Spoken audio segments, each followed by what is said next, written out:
Hello guys, जैसे कि आप देख सकते हो आज मैं भारत वंश नशा मुक्ति केंद्र में जा रहा हूँ इंक्वायरी के लिए। नशा मुक्तियों में होता क्या है, तो चलो आगे चलते हैं वीडियो के संग देखते हुए। तो पहुँच गया हूँ। तो जैसा कि आप लोग देख सकते हो मैं भारत वंश नशा मुक्ति केंद्र में आ चुका हूँ। तो ये बाहर का वो है वेटिंग हॉल। अब मैं अंदर की तरफ ऑफिस में विजिट के लिए जाता हूँ सर के पास। मैं चाहूंगा सर कि आप एक बार हमारे यहाँ सेंटर पे हमारे क्लासरूम को भी विजिट करें। जब भी आपके पास टाइम हो आप आइए, एक बार विजिट करिए। आप देखिए हमारे यहाँ सेशन किस तरीके से हैं। जेफरी सेशंस हमारे यहाँ जो एक एवल व्यक्ति है, जो उस क्षेत्र के हैं, मनोविज्ञान क्षेत्र के हैं, साइकोलॉजिस्ट हैं, वो कैसे चीज़ों को डील करते हैं। आपको मैं अपने वो क्लासरूम वगैरह दिखाऊंगा। आपके पास जब भी समय हो आप एक बार उस चीज़ को विजिट करिए। Thank you.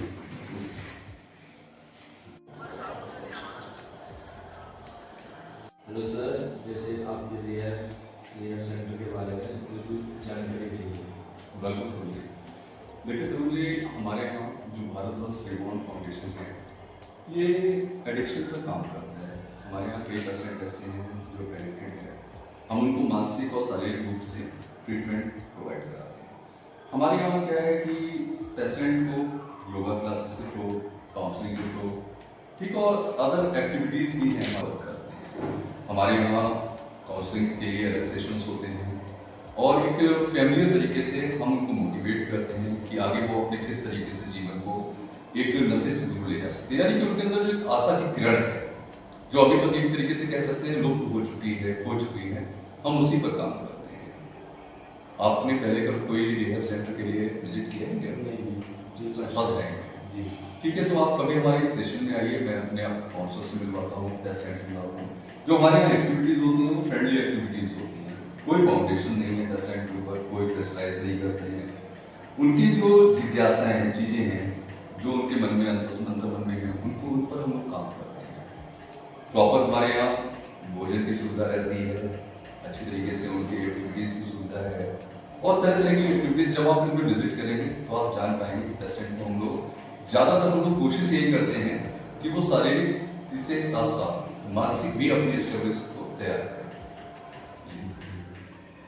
सर, तो मैं ये पूछना चाहता हूँ आपके जो ट्रीटमेंट का लेवल है वो कैसे है? देखिए सर, हमारे यहाँ जो ट्रीटमेंट चलते हैं वो डिपेंड करते हैं कि सामने वाले व्यक्ति का एडिक्शन क्या है।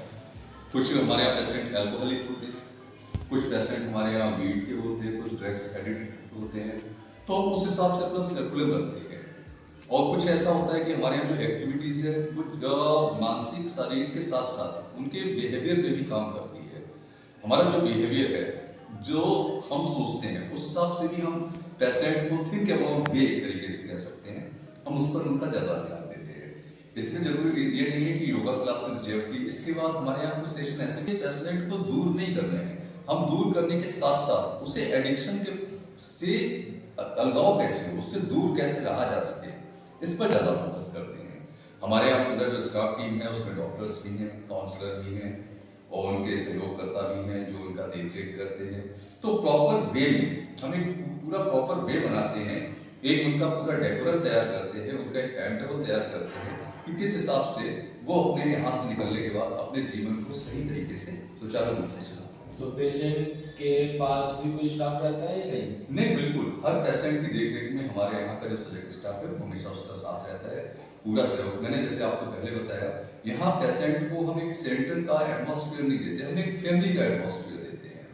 हम उसको पूरा फ्रीडम देते हैं, चीज़ों को सिखाते हैं, उनके अंदर की जो जिज्ञासाएं हैं उनको बताते हैं कि आपको आगे भविष्य में कैसे काम करना है।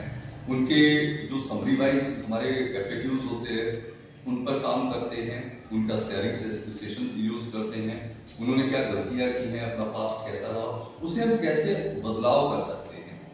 कह सकते हैं आशा की नई किरण क्या है। यही हमारे फाउंडेशन का, यही हमारे सेंटर का एक मोटिव भी है। एक मोटो जो लोगो है भारत वंश रिवॉल्व फाउंडेशन, ये इसी पर आधारित है कि हम पेशेंट को यहाँ पर समय समय पर पेशेंट के साथ हमारे जो काउंसलर में काउंसलिंग करते हैं।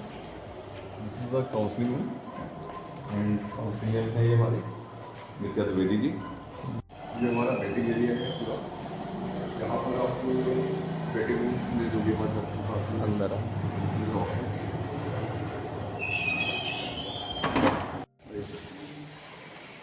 ये हमारा क्लासरूम है।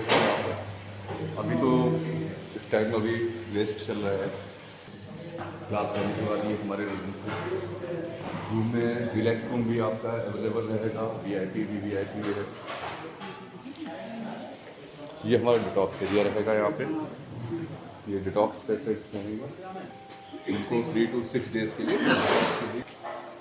उसके बाद हमारे रूम्स वगैरह हैं, प्रोग्राम है हमारे यहाँ सेंटर का। हमारा सेशन होता है मॉर्निंग मीटिंग, उससे पहले योगा भी होती है, मॉर्निंग मीटिंग होती है। मॉर्निंग मीटिंग के बाद मॉर्निंग मीटिंग और एक ग्रुप सेशन होता है।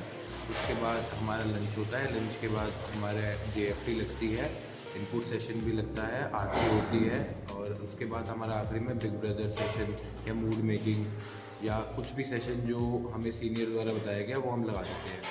इसके बीच में हमारे सैटरडेज़ को डांस सेशन होते हैं। संडे और सैटरडे हमारा वैसे टोटली फ्री रहता है, जिसमें हम अपनी बुक रीडिंग और एक्टिविटीज़ अपने ऊपर ध्यान देना सिखाया जाता है कि आप किस तरीके से रहना चाहिए, एक सही अच्छा इंसान बनकर एक तरीके से एक जीने का ढंग सिखाया जाता है। और हमें पॉजिटिव यहाँ पे काफ़ी सकारात्मक सोच मिलती है कि जो जैसे कि ये सारी प्रार्थनाएं हैं, ये हमें एक बहुत सकारात्मक सोच देती हैं। जो भी हमारी कमियां हैं उसको हमें दिखाया जाता है, उस पर काम करवाया जाता है, हमारे व्यवहारों पे काम करवाया जाता है। और यहाँ बहुत फ़नी एक्टिविटीज़ भी होती हैं, बीच बीच में हमें हंसाया जाता है हमारे सीनियर्स द्वारा, और जोक्स बोले जाते हैं कि बहुत बड़ी कवालियाँ शेर व शायरी भी। आप गाइस जैसे कि देख सकते हो, मैं विज़िट लेके अंदर आया, बहुत ही अच्छा लगा रिहैबिलिटेशन सेंटर। जैसे लोग बताते थे ऐसा कुछ भी नहीं था, हर चीज़ बढ़िया थी। और बाकी नेक्स्ट चीज़ें क्लास में बताएंगे सेकंड पार्ट में।